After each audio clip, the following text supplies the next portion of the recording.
கிரைஸ்தலோ பரங்கிப்பேட்டையில இருந்து பரமனின் வார்த்தை தொகுதிகளோடு இந்த புதிய மாதத்துல நவம்பர் மாதம் உங்களை பார்க்கறதுல ரொம்ப சந்தோஷம்.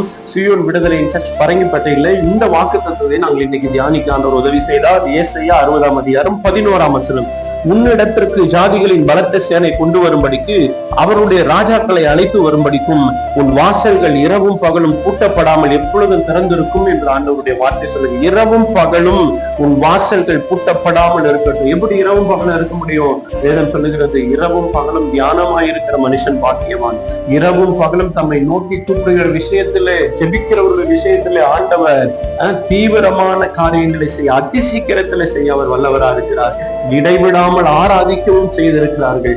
எப்படி இரவும் பகலும் தியானிக்கிறது, எப்படி இரவும் பகலும் ஜெபிக்கிறது, எப்படி இரவும் பகலும் ஆராதிக்கிறது? இந்த கேள்வி வரும் என்றால், ஒரு கவலை ஒண்ணு வந்து விட்டால், அது இரவானாலும் பகலானாலும் எத்தனை நாள் ஆனாலும் நம்மளை விட்டு ஒரு சிலர் பிரிந்து விட்டாங்கன்னா, அது எத்தனை நாளானாலும் அது நைட்டும் பகலும் நம்மளை எப்படி அது மனதிலே இருந்து நமக்கு முன்னாடியே இருக்கும்.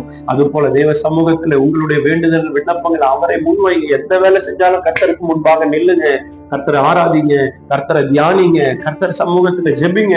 இரவும் பகலும் தியானமா இருக்கிறது எதனுடைய அடையாளம் என்றால், உங்களுடைய வாசல்களை திறந்து வைக்கிறீங்க. அதற்குள்ளே அவர் கொண்டு வருகிற நன்மையானவைகளை நீங்கள் பெற்றுக்கொள்ள உங்களுக்கு அது ஏதுவா இருக்கும் என்று உங்களுக்காக வாக்குத்தத்தமான வார்த்தையை சொல்லுகிறேன். இந்த மாதம் உங்களுக்கு ஆசீர்வாதமா இருக்கும். உங்களுக்காக ஜெபிக்கிறேன். அன்பின் ஆண்டவரே, இந்த நல்ல நேரத்துக்காக ஜெபிக்கிறோம். தேவ கிருபை, பலன், பாதுகாப்பு, சுகம் கேட்டுக்கொண்டிருக்கிற அத்தனை பேர் மேல இறங்கும்படியா ஜெபிக்கிறோம்.